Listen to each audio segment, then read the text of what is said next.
இன்றைய செய்திகள். தமிழக அரசு வெளியிட்ட முக்கிய அதிரடி அறிவிப்புகள் மற்றும் தலைப்பு செய்திகள்.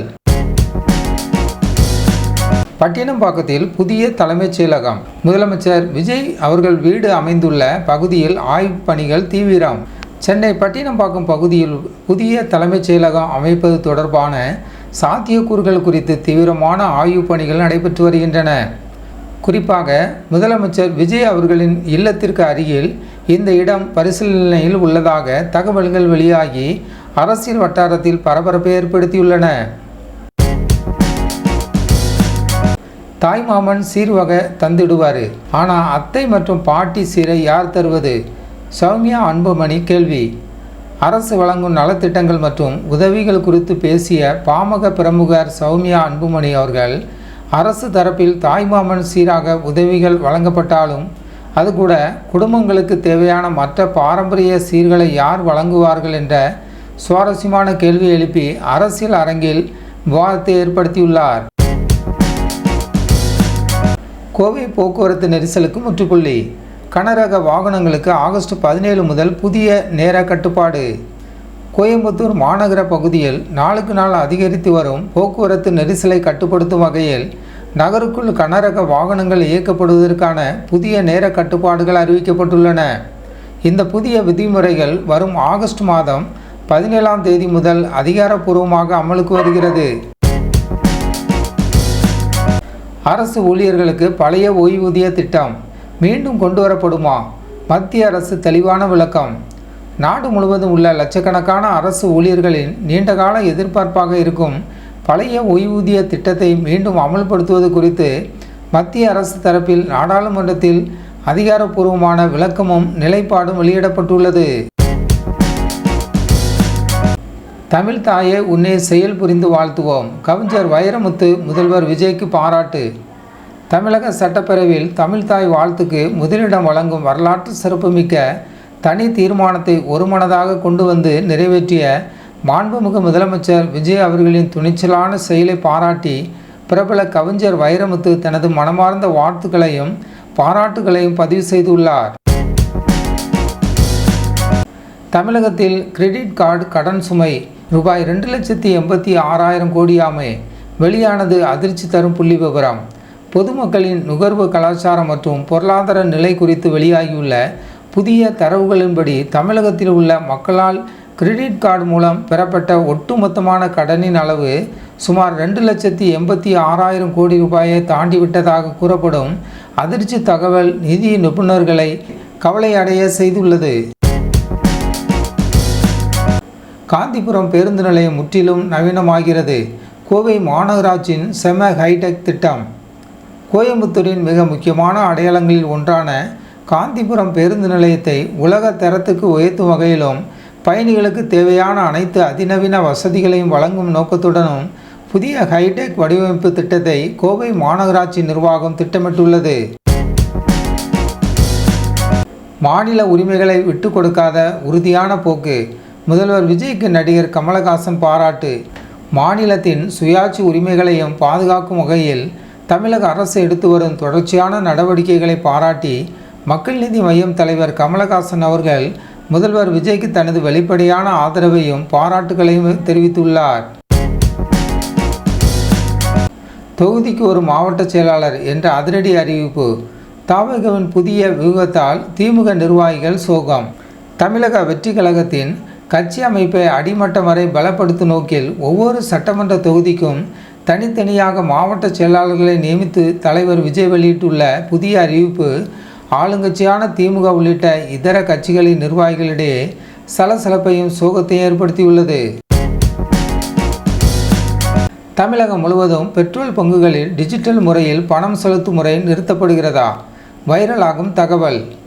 தமிழகத்தில் உள்ள பெட்ரோல் மற்றும் டீசல் விற்பனை நிலையங்களில் UPI உள்ளிட்ட டிஜிட்டல் பரிவர்த்தனைகள் மூலம் பணம் செலுத்தும் முறையை முற்றிலுமாக நிறுத்த திட்டமிட்டுள்ளதாக சமூக வலைத்தளங்களில் பரவி வரும் தகவல் குறித்து வாகன ஓட்டிகளிடையே குழப்பமும் விவாதமும் எழுந்துள்ளது. மெரினா மற்றும் பெசன்ட் நகர் கடற்கரைகள் உட்பட 32 இடங்களில் ஜென்சி இளைஞர்களுக்கு செம குட் நியூஸ்.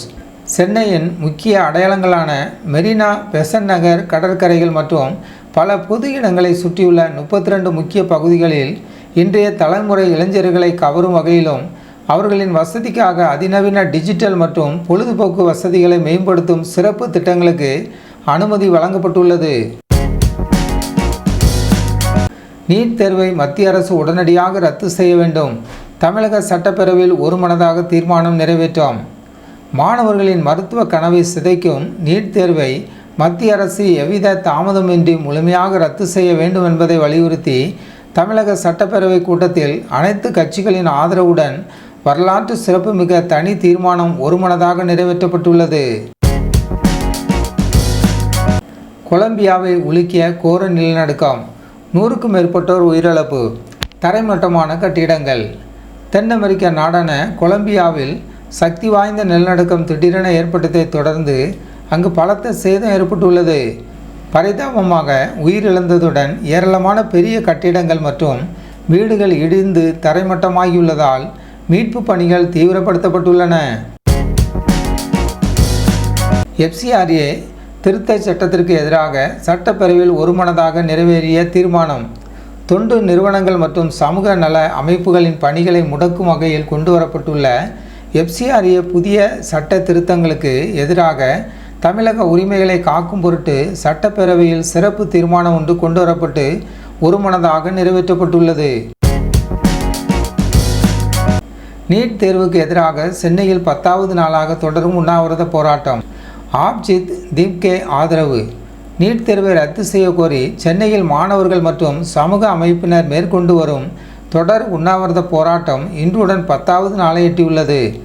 போராட்டத்தில் ஈடுபட்டவர்களுக்கு ஆதரவு தெரிவிக்கும் வகையில் பிரபலங்கள் மற்றும் செயற்பாட்டாளர்கள் நேரில் சென்று தங்களது ஆதரவை வழங்கி வருகின்றனர். தமிழக சட்டப்பேரவையில் அனல் பறந்த விவாதம். அமைச்சர் செங்கோட்டையன், எடப்பாடி பழனிசாமி நேருக்கு நேர் வாதம்.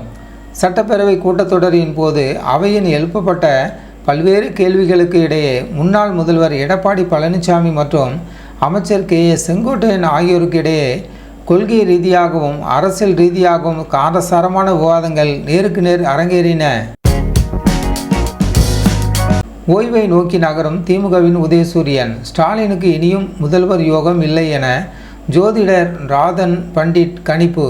தற்போதைய அரசியல் சூழல் மற்றும் எதிர்கால தேர்தல் நிலவரங்கள் குறித்து கருத்து தெரிவித்துள்ள கணிப்பாளர் ராதன் பண்டிட், திமுகவின் செல்வாக்கு எதிர்காலத்தில் படிப்படியாக குறைந்து ஓய்வை நோக்கி செல்வதாகவும் ஸ்டாலினுக்கு இனிவரும் காலங்களில் முதல்வர் அரியணை ஏறும் யோகம் இல்லை எனவும் கணித்துள்ளார். நேரு மீதான விவகாரத்தில் திமுக அரசு பாதுகாப்பு அளிப்பதாக ஐகோர்ட்டில் வாதம். அமலாக்கத்துறை தரப்பிலிருந்து தொடர்ச்சியாக கடிதங்கள் அனுப்பப்பட்ட போதிலும் முந்தைய அமைச்சர் நேரு சம்பந்தப்பட்ட சட்ட ரீதியான விவகாரங்களில் தற்போதைய அரசு மறைமுகமாக பாதுகாத்து வருவதாக உயர்நீதிமன்றத்தில் அரசு தரப்பு மற்றும் எதிர்த்தரப்பு வாதங்களின் போது கடுமையான குற்றச்சாட்டுகள் முன்வைக்கப்பட்டுள்ளன.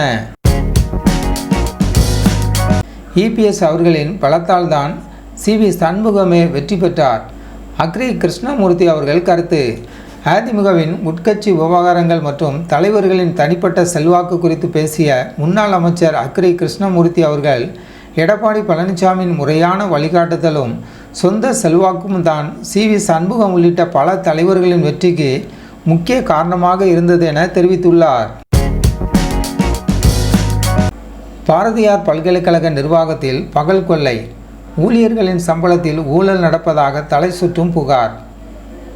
கோவையில் உள்ள பாரதியார் பல்கலைக்கழகத்தின் நிர்வாக பணிகளில் கடுமையான முறைகேடுகள் நடந்து வருவதாகவும், குறிப்பாக பணியாளர்களின் மாத சம்பள தொகையில் கோடிக்கணக்கில் ஊழல் அரங்கேறி வருவதாகவும் வெளிவந்துள்ள திடுக்கிடும் புகார்கள் கல்வி வட்டாரத்தில் பெரும் அதிர்ச்சி ஏற்படுத்தியுள்ளன. கட்சி பணிகள் வேகம் எடுக்கவில்லை. நிர்ணயிக்கப்பட்ட இலக்கை எட்டாததால் வியூகத்தை மாற்றும் அண்ணாமலை. மாநிலம் முழுவதும் கட்சியை வலுப்படுத்தும் நோக்கில் நிர்ணயிக்கப்பட்ட இலக்குகளில் பாதியை கூட இன்னும் தாண்டாத நிலையில் களத்தில் எதிர்பார்த்த வேகத்தை காணவில்லை என்பதால் முன்னாள் பாஜக தலைவர் அண்ணாமலை அவர்கள் தனது அடுத்த கட்ட அரசியல் வியூகங்களை மாற்றியமைக்க திட்டமிட்டுள்ளதாக தகவல்கள் வெளியாகியுள்ளன. உலகமெங்கும் தமிழ்தாயின் புகழ் ஓங்கட்டும். எதிர்க்கட்சிகளுக்கும் மனமார்ந்த நன்றி தெரிவித்த முதல்வர் விஜய். சட்டப்பேரவையில் தமிழ்தாய் வாழ்த்துக்கு முதலிடம் வழங்கும் வரலாற்று சிறப்புமிக்க தீர்மானத்துக்கு ஆதரவு கரம் நீட்டிய அனைத்து கட்சிகளுக்கும் மற்றும் எதிர்க்கட்சி தலைவர்களுக்கும் நன்றி தெரிவித்துள்ள மாண்புமிகு முதலமைச்சர் விஜய் அவர்கள் உலகமெங்கும் தமிழ்தாயின் புகழ் மேலும் உயர்ந்து ஒளிர வேண்டுமென தனது வாழ்த்தை பதிவு செய்துள்ளார். ஜென்செட் இளைஞர்களை சாதாரணமாக எடை போடாதீர்கள். கோவையில் அண்ணாமலை சிறப்பு பேச்சு. கோயம்புத்தூரில் நடைபெற்ற இளைஞர்கள் கலந்து கொண்ட சிறப்பு நிகழ்ச்சியில் பேசிய பாஜக தலைவர் அண்ணாமலை அவர்கள் இன்றைய நவீன தலைமுறை இளைஞர்களை குறைந்த மதிப்பிட்டு விடக்கூடாது என்றும் நாட்டின் மாற்றத்திற்கு இவர்களின் சிந்தனைகளே மிக முக்கிய அடிப்படையாக விளங்கும் என்றும் குறிப்பிட்டுள்ளார். தாவேகா கொடுத்த 436 வாக்குறுதிகளில் 125 அறிவிப்புகள் இந்த பட்ஜெட்டிலேயே நிறைவேறிவிட்டன. அமைச்சர் மரிய வில்சன் பெருமிதம். தமிழக வெற்றி கழகத்தின் தேர்தல் அறிக்கையில் வெளியிடப்பட்ட மொத்தம் 436 வாக்குறுதிகளில் சுமாராக 125 அறிவிப்புகள் தற்போதைய இந்த நிதிநிலை அறிக்கையை வெற்றிகரமாக இடம் பிடித்து விட்டதாக அமைச்சர் மரிய வில்சன் பெருமிதத்துடன் செய்தியாளர்களிடம் தெரிவித்துள்ளார். செல்லாக்காசு ஆனவர் எடப்பாடி. தைரியம் இருந்தால் எங்களை நேரில் அழைத்து மீட்டிங் போட்டு பார்க்கட்டும். சி.வி. சண்முகம் கடும் சவால். அதிமுகவின் தற்போதைய உட்கட்சி மோதல்கள் மற்றும் தலைமைச் செயல்பாடுகள் குறித்து கடுமையாக சாடியுள்ள சி.வி. சண்முகம் அவர்கள் எடப்பாடி பழனிசாமியை நோக்கி, இனி கட்சியில் எடப்பாடி ஒரு செல்லா காசுதான், உண்மையான தைரியம் இருந்தால் எங்களை நேரில் அழைத்து ஒரு ஆலோசனை கூட்டத்தை நடத்தி பார்க்கட்டும் என்று வெளிப்படையாகவே சவால் விடுத்துள்ளார். நெல் விவசாயிகளுக்கு அதிரடி லாபம். வரலாற்றிலே முதல் முறையாக அள்ளி கொடுத்த முதல்வர் விஜய். விவசாயிகளின் நலனை காக்கும் பொருட்டு நெல் மற்றும் கரும்பு சாகுபடிக்கான ஊக்கத்தொகையை வரலாறு காணாத அளவில் உயர்த்தி வழங்கி தமிழக முதல்வர் விஜய் அதிரடி காட்டியுள்ளார். விவசாயிகளின் நீண்டகால எதிர்பார்ப்பை ஈடுகட்டும் வகையிலும் செயல்பட்டுள்ள இந்த அறிவிப்பு விவசாயிகளிடையே பெரும் வரவேற்பை பெற்றுள்ளது. நீங்களாவது 5 ஆண்டுகளுக்கு ஒரு முறைதான் டென்ஷன் ஆவீர்கள், ஆனால் எங்களுக்கோ தினம் டென்ஷன். சட்டமன்றத்தில் புஸ்லி ஆனந்த் கலகலப்பு. சட்டமன்ற பேரவை கூட்டத்தொடரின் போது அவையில் சக உறுப்பினர்களுடன் உரையாடிய தாவேகா பிரமுகர் புஸ்லி ஆனந்த், பொதுமக்கள் மற்றும் எதிர்க்கட்சிகளின் கேள்விகளை சமாளிக்கும் அரசியல்வாதிகள் ஆகிய எங்களுக்கு ஒவ்வொரு நாளும் புதிய சவால்களும் டென்ஷனும் நிறைந்ததாகவே இருக்கிறது என்று கலகலப்பாக கருத்து தெரிவித்து அவையில் சிரிப்பலை ஏற்படுத்தினார். சொந்த கட்சி உறுப்பினர்களுக்கும் எந்த சலுகையும் கிடையாது. விதி மீறல் விவகாரத்தில் அதிரடி காட்டும் சபாநாயகர் ஜே.சி.டி. பிரபாகர் அவர்கள். சட்டப்பேரவையில் விதிகளை மீறி செயல்பட்டதாக கூறி சொந்த கட்சியை சேர்ந்த உறுப்பினர்கள் மீதும் தடையின்றி ஒழுங்கு நடவடிக்கைகளை மேற்கொண்டு வரும் சபாநாயகர் ஜே.சி.டி. பிரபாகர் அவர்கள் அவை ஒழுங்கை காப்பதில் எந்தவித சமரசத்திற்கும் இடமில்லை என்பதை தனது அதிரடி நடவடிக்கையின் மூலம் மீண்டும் நிரூபித்துள்ளார். நெல் மற்றும் கரும்பு விவசாயிகளுக்கான ஊக்கத்தொகை உயர்வு. விதியின் கீழ் முதல்வர் விஜய் வெளியிட்ட அதிரடி அறிவிப்பு. சட்டமன்ற விதி 110 கீழ் மிக முக்கிய அறிவிப்பை வெளியிட்ட முதலமைச்சர் விஜய் மாநிலத்தில் உள்ள நெல் மற்றும் கரும்பு விவசாயிகளுக்கு வழங்கப்பட்டு வரும் ஊக்கத்தொகையை உயர்த்தி வழங்குவதாக அதிகாரப்பூர்வமாக அறிவித்துள்ளார். இதன் மூலம் ஆயிரக்கணக்கான விவசாயிகள் நேரடியாக பயனடைவார்கள். தமிழ்தாய் வாழ்த்து தீர்மானத்துக்கு எதிர்க்கட்சிகள் கைதட்டவில்லையே. வன்னியரசு விமர்சனத்தால் அவையில் சலசலப்பு. சட்டப்பேரவையில் தமிழ்தாய் வாழ்த்து தீர்மானம் நிறைவேற்றப்பட்ட நிகழ்வின் போது எதிர்க்கட்சிகளின் உரிய முறையில் வரவேற்பு தெரிவிக்கவில்லை என்றும் அதனை முழுமையாக கைதட்டி உற்சாகப்படுத்தவில்லை என்றும் வன்னியரசு அவர்கள் எழுப்பிய விமர்சனங்கள் அரசியல் அரங்கில் அவையிலும் சிறிது நேரம் சலசலப்பை ஏற்படுத்தின. உதயநிதி இன்னும் பக்குவமாக நடந்து கொள்ள வேண்டும். நிதி விவகாரம் குறித்து சார்லஸ் மார்டின் பேட்டி. திமுக கட்சி நிதி மற்றும் கணக்கு வழக்குகள் தொடர்பாக அண்மையில் எழுந்த சர்ச்சைகள் குறித்து பேசிய சார்லஸ் மார்டின், அமைச்சர் உதயநிதி ஸ்டாலின் இன்னும் அரசியல் ரீதியாக அதிக முதிர்ச்சியுடன் செயல்பட வேண்டும் என்றும் 900 கோடி ரூபாய் நிதி வழங்கப்பட்டதாக கூறப்படும் விவகாரம் குறித்து வெளிப்படையாக பேச வேண்டும் எனவும் பேட்டியளித்துள்ளார்.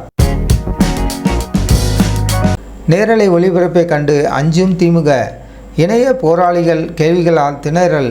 மணி விமர்சனம்.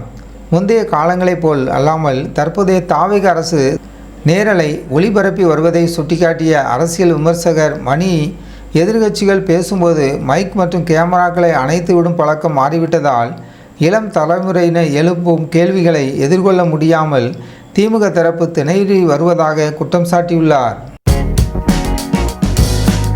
தமிழக சட்டப்பேரவையில் இன்று வரலாற்று சிறப்புமிக்க சிறப்பு தீர்மானம். தொகுதி மறுவரையறை குறித்து முதல்வர் விஜய் முன்னிறுத்துகிறார். தமிழகத்தின் மக்களவை தொகுதி பலத்தை எந்த காரணத்தை கொண்டும் குறைக்கக்கூடாது என்பதை வலியுறுத்தி தொகுதி மறுவரையறைக்கு எதிரான மிக முக்கியமான மற்றும் சிறப்பு வாய்ந்த அரசு தீர்மானத்தை மாண்புமிகு முதலமைச்சர் விஜய் அவர்கள் இன்று தமிழக சட்டப்பேரவையில் அதிகாரப்பூர்வமாக முன்வைத்திருக்கிறார்.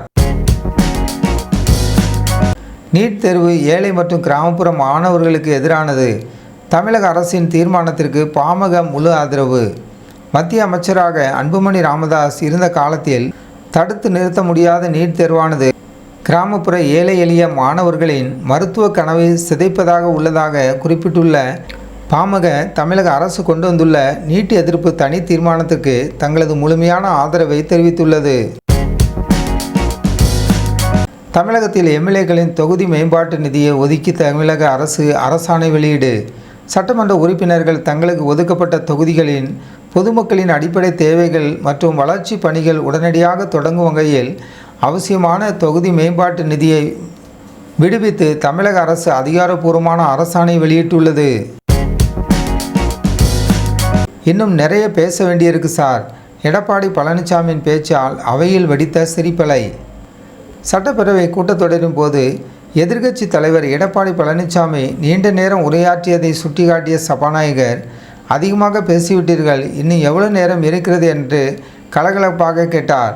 அதற்கு எடப்பாடி அவர்கள், இன்னும் நிறைய இருக்கிறது, 10 நிமிடத்தில் எப்படி முடிக்க முடியும் என்று நகைச்சுவாக பதிலளித்ததால் அவையில் கலகலப்பான சிரிப்பலை எழுந்தது. கடல் அலையில் சாகசம் புரிந்த இன்பன் உதயநிதி. இன்ஸ்டாகிராமில் வைரலாகும் புகைப்படங்கள் மற்றும் வீடியோக்கள். கடல் அலைகளை தீவிரமாக சர்ஃபிங் செய்து சாகசம் செய்த தனது மகிழ்ச்சியான தருணங்களையும் சில சுவாரஸ்யமான புகைப்படங்களையும் எதிர்க்கட்சி தலைவர் உதயநிதி ஸ்டாலினின் அவர்களின் மகனான இன்பன் உதயநிதி தனது சமூக வலைதள பக்கத்தில் பகிர்ந்துள்ளார். ஒரே மந்தையில் இருந்து பிரிந்த ஆடுகள் போல அரசியல் மோதல். திமுக, தாவேக மற்றும் அதிமுக இடையே அனல் பறந்த விவாதம். சட்டமன்ற அவை கூட்டத்தில் கொள்கை ரீதியான விவாதங்கள் நடைபெற்ற போது பிரதான கட்சிகளான திமுக, தாவேக மற்றும் அதிமுக ஆகியவற்றிற்கு இடையே வார்த்தை போர், கடுமையான கருத்து மோதல்களும் வெடித்து அவையை சூடாக்கியது. டிஎன்பிஎஸ்சி குரூப் 2 மற்றும் 2A தேர்வு அறிவிப்பு. நவம்பர் 1ஆம் தேதி தேர்வுகள் நடைபெறும் என அதிகாரப்பூர்வ அறிவிப்பு.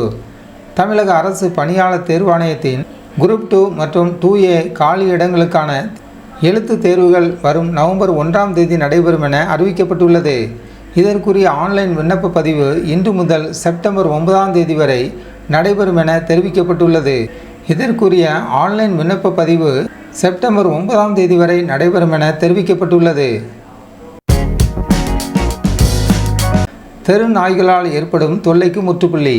மணலியில் 7000 நாய்களுக்கு மாபெரும் தடுப்பூசி முகாம். சென்னையில் நாளுக்கு நாள் அதிகரித்து வரும் தெருநாய்க்கடி மற்றும் அதனால் ஏற்படும் ஆபத்துகளை கட்டுப்படுத்தும் வகையில் மணலி பகுதியில் மாநகராட்சி சார்பில் நடைபெற்ற மாபெரும் சிறப்பு முகாமில் சுமாராக 7000 தெரு மற்றும் வளர்ப்பு நாய்களுக்கு தெருநாய்க்கடி தடுப்பூசிகள் செலுத்தப்பட்டு பாதுகாப்பு உறுதி செய்யப்பட்டுள்ளது. மரியனோவா நியூஸ் சேனலுக்கு புதியவராக இருந்தால் மரியனோவா நியூஸ் சேனலை சப்ஸ்கிரைப் பண்ணுங்கள்.